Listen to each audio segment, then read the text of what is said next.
relatively speaking, how much space it's taking on the screen. So you can say, okay, I have 4 items in my stack layout. I want the first one to take 25%, the second 50%, the other two 12.5. My math is good, that's 100. So that's pretty simple to use. Oh, I have an image here. Do you have it? Yeah. So I added, on the left, you see I added a dummy property, and then on the right, I was just able to touch it and scroll to see it on the Q10 device. All right, that takes care of layout. In terms of the keyboard, that's 2 minutes, super simple. You had this wonderful object called shortcut in the shortcuts property of any element, and you specify the key, and you write your function, the triggered function, and the handler, and boom, there you go, do your stuff. And you can add that at the top level of your container or page or whatever, because everything bubbles up to that. What's this? System shortcut. Okay, that's the shortcuts that are for the common stuff across the platform, such as scrolling down one page or one screen or the other, up and down, sorry, zoom in, zoom out, jump to top, jump to bottom, search, next section, all of those things. And these shortcuts, this is how you add it. You just write system shortcut to any of your elements. You specify which type, and then you write your handler. And be aware that these are localized, so they are set to whatever makes more sense for that locale. So, for example, in English, the T key scrolls to the top and the B goes to the bottom, but in other countries, I don't know.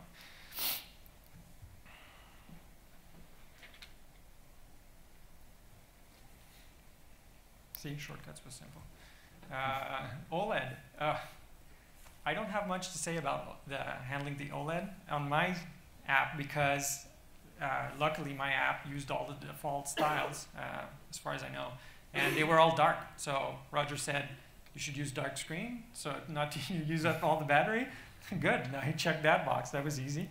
But there's documentation on the Cascade site on how to pick different color sets and for your title bars and stuff. So just follow that and follow his recommendation. So conclusions. Adaptation was quite simple. This took me a day at most to do this. My app is quite simple, but if you, most of the things could have been done from day one, really. Like it's just, you just have to think about it. Every time you write something about a layout, how you position things, just think about the next screen. Like I said before, most of the assets were duplicated for the different form factors. You could factor that out pretty easily. And on a final note, don't forget that the current device, the Z10, is 768 pixels wide, and the next ones that are coming out are going to be 720 pixels. So keep that in mind when you design your screens. That's it. Yeah, and the UI guidelines and the developer.blackberry.com site reference, you probably heard about that before. Here's the link once again, and then we'll reference some of the stuff that's in there. So that's it for us, unless someone has any questions. And the first question goes to this gentleman. Yes, I just wanted to ask if you tried also, instead of detecting, when you detect the rotation, for instance, you're changing some variables. Did you also try loading a whole new set of QMLs? Because I also saw that it's possible to dynamically load. Yeah, I didn't try it. I think you can. I actually asked for a feature improvement to some of the guys here. I said, why don't you have, why can't you make a folder for the static asset selector? Make it 768 by 1280 instead of 1280. I think that would make the most sense, but that's just my opinion. But then, yeah, I think you can load the whole QML just by pushing a new view or something into it.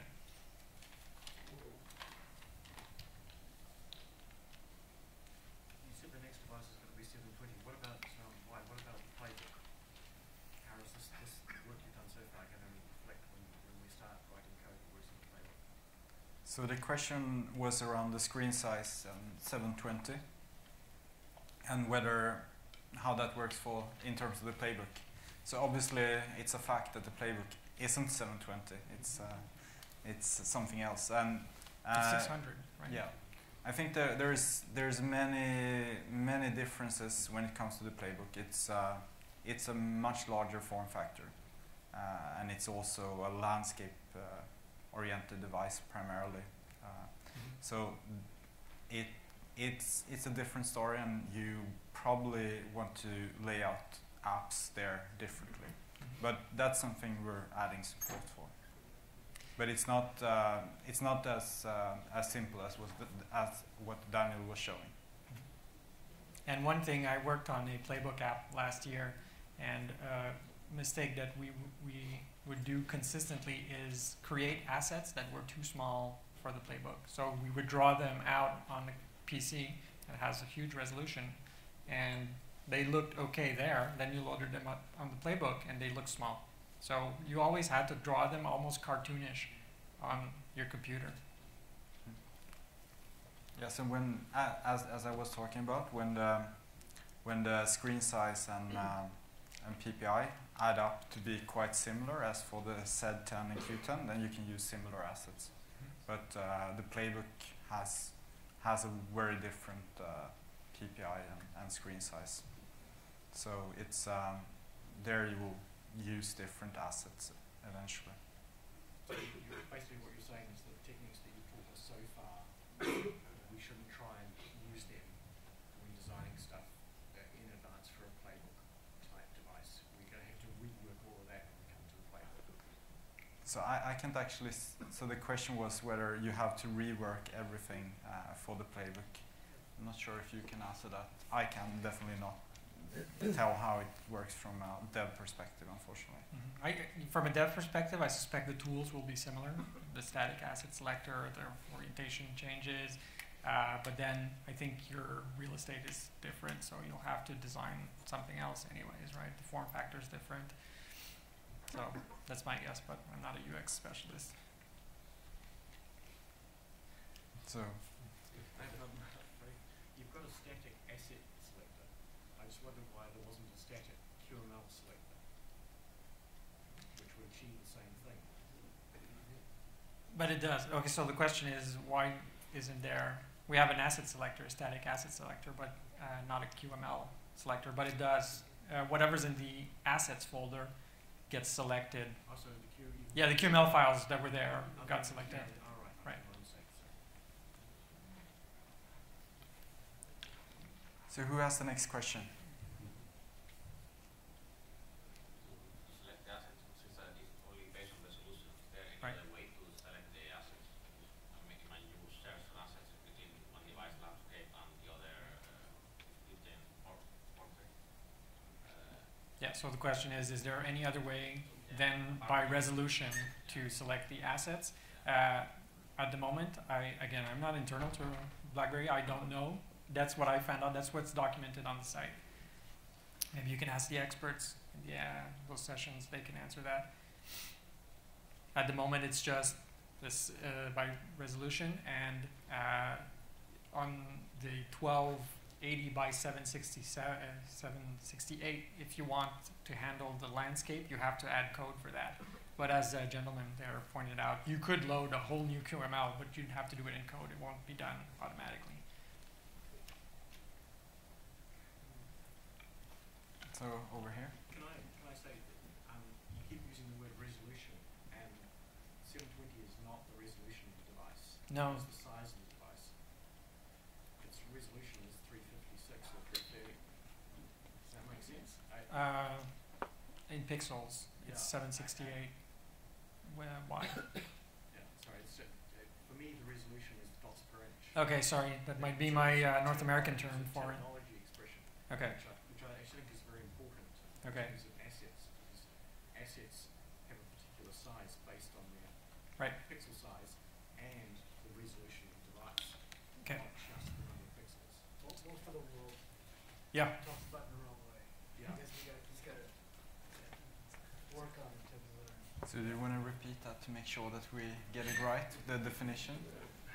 he was saying that the resolution to him means the DPI and not the pixels. I was the whole time, so we should redo the presentation. You know. No, it's on the website as well. The website uses resolution For incorrectly as well. well, they write it in North America, right? So.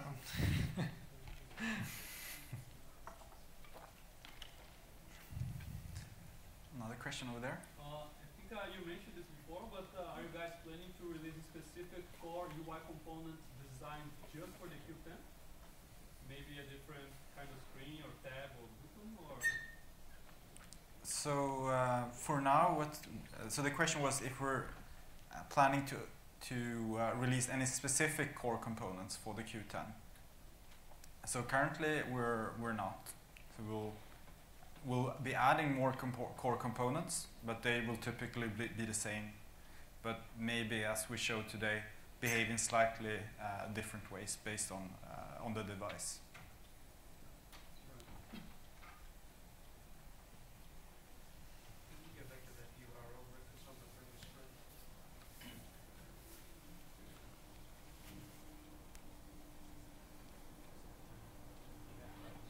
This one?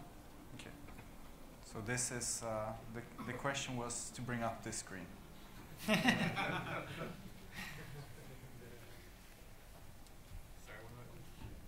make one more point. Yeah. You said one thing you can do to put it on the Qt10 is wrap it in a scroll view. Can I just say I've had problems with that when I tried to wrap a list view within a scroll view? Just be aware of that. You've had problems? Yeah, because Okay. the list view is infinitely long. So when you can scroll. Oh, okay. So the question was, question or comment was that he had trouble wrapping a list view in a scroll view, and I assume that you need to get to the end of the list view before it continues on, right? The list view is infinite. You can scroll.